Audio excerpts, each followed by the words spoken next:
हाणे जॾहिं त लाहौर रेज़ोल्यूशन में वर्ड पाकिस्तान इस्तेमालु ई न थियो, word Pakistan was not used इन लाहौर रेज़ोल्यूशन, पर इंडियन प्रेस जी महिरबानी जो उन्हनि जेको आहे सोचियो त क़ाइदे आज़म पाकिस्तान थो ठाहिणु चाहे, पाकिस्तान पोइ ठाहिणु चाहे, पर क़ाइदे आज़म ते हिते वरी जेको आहे सो इंडिपेंडेंट स्टेट्स जी ॻाल्हि कई, independent status with in United India, ठीकु आहे, यूनाइटेड इंडिया। इन रेज़ोल्यूशन में बि क़ाइदे आज़म सिर्फ़ु स्टेट जी ॻाल्हि कई त इंडिपेंडेंट स्टेट्स हुजणु खपनि, उन जी डिमार्केशन थियणु खपे, भाई हितां खां वठी पंजाब जो एरिया आहे, हिते मुस्लिम मेजॉरिटी थी रहे, हीअ जेके लाइनूं आहिनि इन खां वठी हेसि ताईं सिंध जो एरिया आहे, मुस्लिम मेजॉरिटी वारो आहे, इन एरियाज़ में जेको आहे सो मुस्लमाननि खे पंहिंजी फ्रीडम हुजे, पंहिंजी कानून साज़ी पंहिंजे हिसाब सां करणु चाहिनि, पंहिंजी रहनि पंहिंजे हिसाब सां, जेके शयूं उन्हनि खे करणियूं आहिनि उन्हनि खे उन्हनि जी पंहिंजी जेको आहे सो फ्रीडम हुजे, इहे थियो। हाणे इन जेको आहे सो एनालिसिस जेकॾहिं असां कयूं त इन में जेको आहे सो पाकिस्तान लफ़्ज़ यूज़ न थियो, पाकिस्तान वर्ड जो यूज़ न थियो, जेको इंडियन प्रेस जेको आहे चयो पाकिस्तान रेज़ोल्यूशन आहे, ठीकु आहे, इहो हिकिड़ो उन इंडियन प्रेस जी बायसनेस हुई। ॿियो जेको आहे सो ब्रिटिश हिन जे एनालिसिस में जेको आहे असांजो कांग्रेस ते, त कांग्रेस वॾो हार्श एटीट्यूड हिन ते रखियो। कांग्रेस चयो त ॿ भाइर हूंदा आहिनि, हिकु घर में रहंदा आहिनि, उहे बि विढ़ंदा आहिनि, इन जो इहो मतिलबु त न आहे ॿ भाइर रहनि त घर में जेको आहे माउ ते सम्झो विढ़नि था त उन माउ खे डिवाइड कनि, माना उन्हनि चयो इंडिया असांजी माउ आहे, हिते असां मुस्लमान ऐं हिंदू रहूं था, इन जो इहो मतिलबु न आहे जेकॾहिं असांखे मुस्लमाननि खे ऐं हिंदुनि खे पाण में गर्जिस आहिनि त असां जेको आहे सो हिकु ॿिए गर्जिस खे ख़तमु करण लाइ इंडिया खे डिवाइड कयूं, ठीकु। त उन्हनि चयो जेको आहे सो डिवीजन ऑफ इंडिया ग़लति, मुस्लिम लीग जो जेको इहो आहे डिवीजन ऑफ इंडिया, त इहो तमामु ग़लति डिसीजन आहे, इहा जेको आहे सो असां वेही पाण में ॻाल्हियूं कंदासीं, वेही पाण में मसइला मसाइल जेके आहिनि उन्हनि खे सॉल्व करण जी सॉर्ट आउट करण जी कोशिशि कंदासीं, इहा मुस्लमाननि जी जेका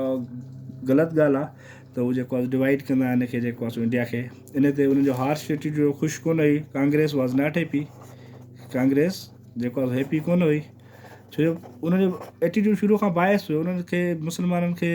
इंडिपेंडेंट आज़ादु ॾिसी न पिया सघनि। हाणे हिते मुस्लमान जो एटीट्यूड कहिड़ो, मुस्लमान तमामु घणो ख़ुशि हुया, Muslims were very happy, Muslims were very happy, ऐं फॉर द फर्स्ट टाइम जेको आहे सो मुस्लमाननि क़ाइदे आज़म ते एॾो ट्रस्ट कयो, जो एॾी लार्ज अमाउंट ह्यूज अमाउंट जेको माण्हुनि जो ह्यूज क्राउड गॾु थियो, माण्हुनि जो तक़रीबन 1 लख माण्हू गॾु थिया, 1 लख माण्हू लाहौर में गॾु थिया हुआ क़ाइदे आज़म जे सॾ ते, ठीकु आहे। उहे मुस्लमान तमामु घणो ख़ुशि हुया, ऐं मुस्लमान चाहिनि पिया त जेको आहे ठीकु आहे असांखे हिकिड़ो आज़ादु वतन हुजे, आज़ादु असांजे लाइ मुल्क हुजे, जिते असां पंहिंजी आज़ादी सां हर शइ करे सघूं, असां पंहिंजे रिचुअल्स आज़ादी सां करे सघूं, छो जो मुस्लमान ऐं हिंदू ॿ अलॻि अलॻि क़ौमूं आहिनि। 2 नेशन थ्योरी पहिरियां क़ाइदे आज़म अलामा इक़बाल जेको आहे पंहिंजे इलाहाबाद वारे एड्रेस में ॿुधाए छॾियो त मुस्लमान ऐं हिंदू जेके आहे सो 2 नेशन थ्योरी जेको आहे अलॻि क़ौमूं आहिनि, रहणु खाइणु पीअणु हर शइ हुनजी जेको आहे सो हिक ॿिए खां चेंज आहे। त 3 नंबर जेको आहे हिन में हाणे मुस्लमान ब्रिटिश जेको आहे सो ख़ुशि कोन हुई, मुस्लमान हिन ते ख़ुशि हुया। हाणे अचूं त ब्रिटिश जो कहिड़ो एटीट्यूड हो, ठीकु आहे, ब्रिटिश हिन ते कन ई न विधो, ब्रिटिश जेको आहे सो फोकस ई कोन कई, छो जो ब्रिटिश उन वक़्तु फाथी पई पंहिंजे जेको आहे सो जंग में, वर्ल्ड वॉर 2 हले पई, ब्रिटिशर्स जो ठीकु आहे हिकिड़ो इवेंट आहे थिए पियो थो थियणु ॾियो, उन जेको आहे उन इवेंट खे न लाइट वरितो सफ़ा, त बाबा ठीकु आहे मुस्लमाननि जी हिकिड़ी गैदरिंग आहे, वञी मुस्लमान गैदरिंग कनि, उन में जेको आहे सो ब्रिटिशर्स जेको आहे उन इवेंट खे सफ़ा लाइट वरितो। त हाणे पोइ छा थियो, जॾहिं इहो लाहौर रेज़ोल्यूशन थी वियो त डिफरेंट पेपर्स में, डिफरेंट अख़बारुनि में इन रेज़ोल्यूशन खे जेको आहे सो ग़लति करार ॾिनो वियो। जेका इंडियन प्रेस हुई उनखे प्रोलिफरेट कयनि, पाकिस्तान था ठाहिणु चाहिनि मुस्लमान, हीअं फलाण तीर, माना घणो माना उनखे प्रोलिफरेट गंद करण जी कोशिशि कयनि। ठीकु आहे, जॾहिं पाकिस्तान जो वर्ड यूज़ थियो त पोइ मुस्लमाननि रियलाइज़ कयो त जेको चौधरी रहमत अली 1933 में पंहिंजे पंफलेट नाउ आर नेवर में चयो त भाउ मुस्लमाननि लाइ अलॻि वतन हुजणु खपे, अलॻि मुल्क हुजणु खपे जंहिंजो नालो पाकिस्तान हुजे, उहो जेको आहे सो सही आहे। उन रेज़ोल्यूशन खे पोइ ठीकु आहे लाहौर रेज़ोल्यूशन जी जाइ ते पाकिस्तान रेज़ोल्यूशन जे तौरु फेमिलियर कयो वियो, मुस्लमाननि जेको आहे हिंदुनि जी ॻाल्हि खे मञींदे विया, चयो ठीकु आहे लाहौर रेज़ोल्यूशन आहे त पाकिस्तान रेज़ोल्यूशन आहे, ऐं पाकिस्तान रेज़ोल्यूशन या लाहौर रेज़ोल्यूशन हिस्ट्री में तमामु वॾी इंपॉर्टेंस थो रखे, छो जो लाहौर रेज़ोल्यूशन खां 1947 ताईं जेको फेज़ आहे उनखे असां चवंदा आहियूं स्ट्रगल फॉर इंडिपेंडेंस। इन 7 सालनि में मुस्लमाननि जेको आहे स्ट्रगल कई इंडिया जेको आहे सो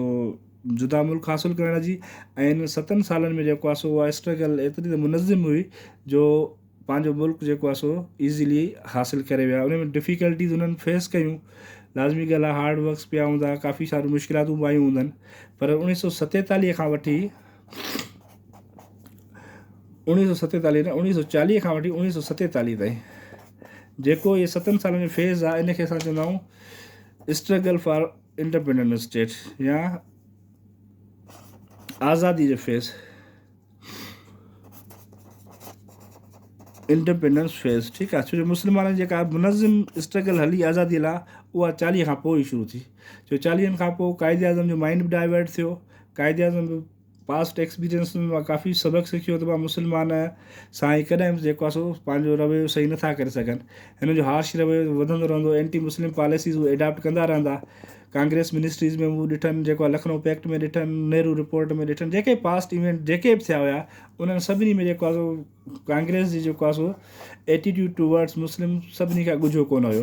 उहे पास्ट एक्सपीरियंसिस खे नज़र में रखंदे पोइ जेको आहे सो उन्हनि स्टार्ट कयो आज़ादी struggle for independent state of state न इंडिपेंडेंट